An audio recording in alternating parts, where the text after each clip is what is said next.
नमस्कार बंधुरा पूर्वास किचेने आपनादेर सबाइके स्वागत जानाई। बंधुरा आज के आमी लाउएर सम्पूर्ण निरामिष एकटी रेसिपि आपनादेर संगे शेयर करब, जेटा आपनारा खूब सहजेई बानिये निते पारबेन जे कोनो निरामिष दिनेई, आर खेतेও किन्तु असाधारण हय। जारा लाउ खेते एकदमई पछंद करेन ना ताराও किन्तु एई रेसिपिटा চেয়ে চেয়ে खाबे, एतटाई टेस्टी हय। तो चलुन बंधुरा देखे नेওয়া যাক आजकेर এই रेसिपि। लाउएर रेसिपि बानानोर जोन्नो एखाने आमी एकटा मिडियाम साइजेर लाउ निয়েছি। प्रथमे आमी लाउटाके परिष्कार करे धुए निয়েছি, तारपर এইভাবে केटे निচ্ছি प्रथमे, ताहले देखबेन केटे निते सुविधा हबे। आमी 4 भाग करे निलाम। तारपर लाउएर खोसाटा छाड़िए निते हबे।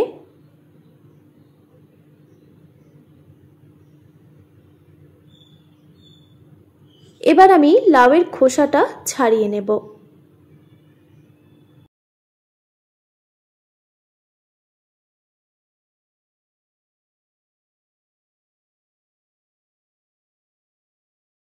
बंधुरा प्रथमे आमी लाउएर खोसाटा छुरी दिए छाड़िए निচ্ছিলাম। आमार एकटु असुविधेई मने हच्छे, ताई आमी एटाके बटी दिए छाड़िए नेब। तारपर सरु सरु करे केटे नेब। देखुन बंधुरा आमी लाउएर खोसाटाके भालोभाबे छाड़िए तारपर एइरकम सरु सरु करे केटे निয়েছি। तबे आपनारा चाइले आपनादेर पछंद मतो शेपे केटे निते पारेन। এইভাবে সরু সরু করে লাউটা কেটে নিলে দেখবেন লাউটা সেদ্ধ হতেও খুবই কম সময় লাগবে। এখানে একটা ছোট্ট টিপস বলে রাখি আপনাদের, লাউ কাটার সময় প্রথমে পরিষ্কার করে ধুয়ে নিলে আর কিন্তু কেটে ধোয়ার প্রয়োজন পড়বে না, কারণ লাউয়ের মধ্যে অনেকটাই জল থাকে, রান্না করার সময় অনেকটাই জল বেরিয়ে যায়। তাই অবশ্যই প্রথমে ধুয়ে তারপর কেটে নেবেন। देखुन এই রেসিপিটা বানানোর জন্য একটা মশলা রেডি করে নিচ্ছি। একটা কড়াইতে আমি দিয়ে দিলাম 1 টেবিল চামচ পরিমাণে 5 ফোড়ন আর হাফ টেবিল চামচ পরিমাণে গোটা জিরে বা সাদা জিরে। এবার এই ফোড়নগুলোকে শুকনো কাঠখোলায় ভালোভাবে ভেজে নিয়েছি। দেখুন এবার এটাকে আমি একটা মিক্সিং জারে দিয়ে একটু ঠান্ডা করে নিয়ে তারপর এটাকে গুঁড়ো করে নেব। দেখুন বন্ধুরা এটাকে কিন্তু আমি গুঁড়ো করে নিয়েছি। খুব মিহি করে কিন্তু এটা গুঁড়ো হয়নি, এটা মিক্সি বলে। তবে আপনারা চাইলে এটাকে শিলনোড়াতেও গুঁড়ো করে নিতে পারেন। এই মশলাটা আমি সাইডে সরিয়ে রেখে দিচ্ছি পরে ব্যবহারের জন্য। ওই কড়াইতেই আমি দিয়ে দিলাম পরিমাণ মতো সরষের তেল। তারপর তেলটা গরম হয়ে গেলেই দিয়ে দিলাম একটা তেজপাতা আর ফোড়নে দিয়ে দিচ্ছি 5 ফোড়ন আর দিয়ে দিচ্ছি গোটা জিরে বা সাদা জিরে। এবার এই ফোড়নটাকে খুব ভালোভাবে ভেজে নিতে হবে। আমি এখানে ফোড়নে 5 ফোড়ন আর গোটা জিরে ব্যবহার করেছি, আপনারা আপনাদের পছন্দ মতো ফোড়নটা ব্যবহার করবেন।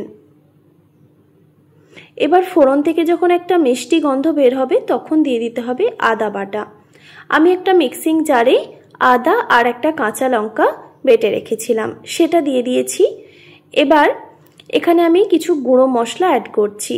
দিয়ে দিলাম কালারের জন্য হলুদের গুঁড়ো আর দিয়ে দিচ্ছি জিরে গুঁড়ো, ধনে গুঁড়ো আর দিয়ে দিচ্ছি সামান্য পরিমাণে গোলমরিচের গুঁড়ো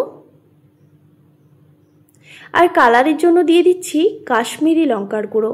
এটা কিন্তু ঝাল নয়, তবে কালারটা অসাধারণ আসবে। এবার এই মশলাটাকে ভালোভাবে কষিয়ে নিতে হবে গ্যাসের ফ্লেমটা লো টু মিডিয়ামে রেখে। গ্যাসের ফ্লেমটা লো টু মিডিয়ামে রেখে আমি মশলাটাকে ভালোভাবে কষিয়ে নিয়েছি। দেখুন মশলার থেকে কিন্তু তেল ছেড়ে দিয়েছে আর মশলাটাও পারফেক্টভাবে কষানো হয়ে গেছে। এবার এখানে আমি দিয়ে দিচ্ছি হাফ কাপ পরিমাণে ছোলার ডাল। এটাকে আমি প্রায় 4 ঘন্টা আগে ভিজিয়ে রেখেছিলাম। তারপর পরিষ্কার করে ধুয়ে এই ডালটাকে আমি এই মশলার মধ্যে দিয়ে দিচ্ছি। এবার এই মশলার সঙ্গে ডালটাকে ভালোভাবে মিশিয়ে নিতে হবে বা কষিয়ে নিতে হবে, গ্যাসের ফ্লেমটা অবশ্যই লোতে রেখে।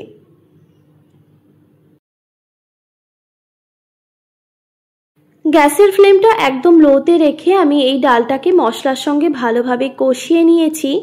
এবার এখানে আমি দিয়ে দিলাম পরিমাণ মতো জল। ডালটা যাতে সেদ্ধ হয়ে যায় তাড়াতাড়ি, সেই জন্য গ্যাসের ফ্লেমটা একদম লোতে রেখে আমি একটি ঢাকনা দিয়ে ঢেকে রেখে দেব প্রায় 6 থেকে 7 মিনিট মতো। গ্যাসের ফ্লেম একদম লোতে রেখে 5 থেকে 7 মিনিট পর আমি ঢাকাটা সরিয়ে নিলাম। গ্যাসের ফ্লেমটা আমি একদম লোতে রেখেছিলাম। তো ডালটা এবার সেদ্ধ হয়েছে কিনা সেটা চেক করে নেব। আমি যেহেতু 5 থেকে 7 মিনিট পর ঢাকাটা সরিয়ে নিয়েছি, তো ডালটা কিন্তু এখনও আরও একটু সেদ্ধ হবে, সেই জন্য গ্যাসের ফ্লেমটা মিডিয়ামে রেখে আবারও আমি 5 থেকে 7 মিনিট মতো ঢাকা দিয়ে রেখে দিয়েছিলাম। 5-7 মিনিট পর আমি ঢাকাটা সরিয়ে নিলাম। এবার আমি ডালটা সেদ্ধ হয়েছে কিনা সেটা চেক করব। তো আবারও দেখুন ভালোভাবে নাড়াচাড়া করে নিয়েছি। আর দেখুন ডালটাও কিন্তু সুন্দরভাবে সুসেদ্ধ হয়ে গেছে। সেদ্ধ হয়ে গেছে কিন্তু গোটা গোটা আছে, এইভাবেই কিন্তু ডালটাকে সেদ্ধ করে নিতে হবে। এবার গ্যাসের ফ্লেমটা একদম লোতে রেখে কেটে পরিষ্কার করে ধুয়ে রাখা লাউটা আমি এখানে দিয়ে দিচ্ছি। এখন কিন্তু আমি গ্যাসের ফ্লেম একদম লোতে রেখেছি। লাউটা দেওয়ার পর এখানে আমি দিয়ে দিচ্ছি পরিমাণ মতো নুন। নুন দেওয়ার পর এই মশলার সঙ্গে খুব ভালোভাবে নাড়াচাড়া করে নিতে হবে। এবার গ্যাসের ফ্লেমটা হাই করে দিয়েছি।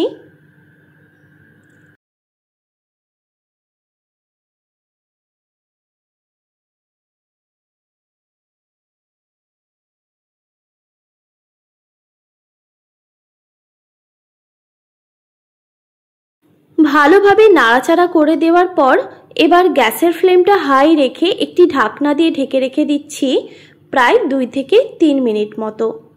2-3 মিনিট পর আমি ঢাকাটা সরিয়ে নিলাম। আপনাদের দেখিয়ে দিই যে ঠিক কতটা জল বেরিয়েছে। আবারও ভালোভাবে নাড়াচাড়া করে দিচ্ছি।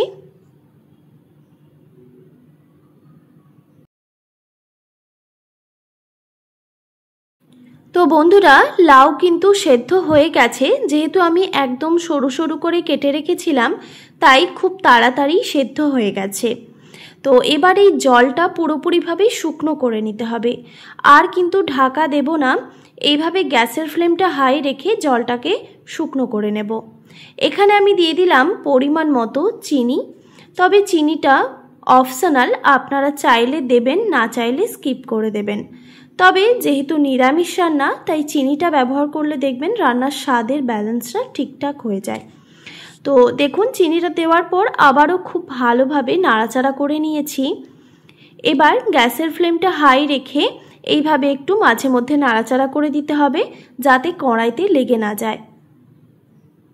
দেখুন বন্ধুরা, জলটা কিন্তু অনেকটাই শুকিয়ে এসেছে। তো এখনও কিন্তু আমি গ্যাসের ফ্লেমটা হাই রেখেছি। এবার এই সময় প্রথমে যে আমি মশলাটা ভেজে মিক্সিতে গুঁড়ো করে রেখেছিলাম, সেটার অর্ধেকটা আমি এখানে দিয়ে দিলাম। তারপর আবারও খুব ভালোভাবে নাড়াচাড়া করে নেব।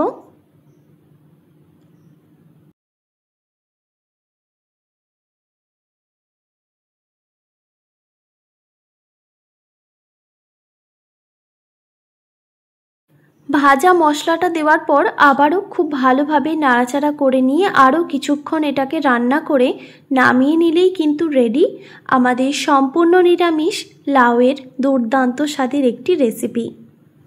তো রেডি হয়ে গেল কত সহজে লাউয়ের এই দারুণ স্বাদের রেসিপি। এই রেসিপিটা আমি গরম গরম ভাতের সঙ্গে পরিবেশন করব। তবে আপনারা চাইলে কিন্তু এই রেসিপিটা রুটি পরোটার সঙ্গেও পরিবেশন করতে পারেন।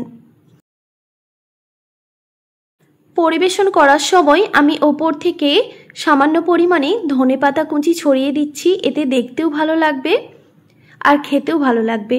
তো দেখুন বন্ধুরা, দেখতে কতটা সুন্দর লাগছে আর খেতেও কিন্তু অসাধারণ হয়। আপনারা অবশ্যই এই রেসিপিটা একবার হলেও ট্রাই করবেন, আর কেমন লাগলো অবশ্যই একটি কমেন্ট করে জানাবেন। আশা করি আজকের এই রেসিপি আপনাদের ভালো লেগেছে। ভালো লেগে থাকলে অবশ্যই একটি like, comment, share and subscribe করে দেবেন। আর পাশে থাকা বেল আইকনটিও প্রেস করে দেবেন, তাহলে নিত্য নতুন রান্নার ভিডিওগুলি আপনাদের কাছে পৌঁছবে। আর এতক্ষণ আমার সঙ্গে থাকার জন্য আপনাদের সবাইকে অনেক ধন্যবাদ।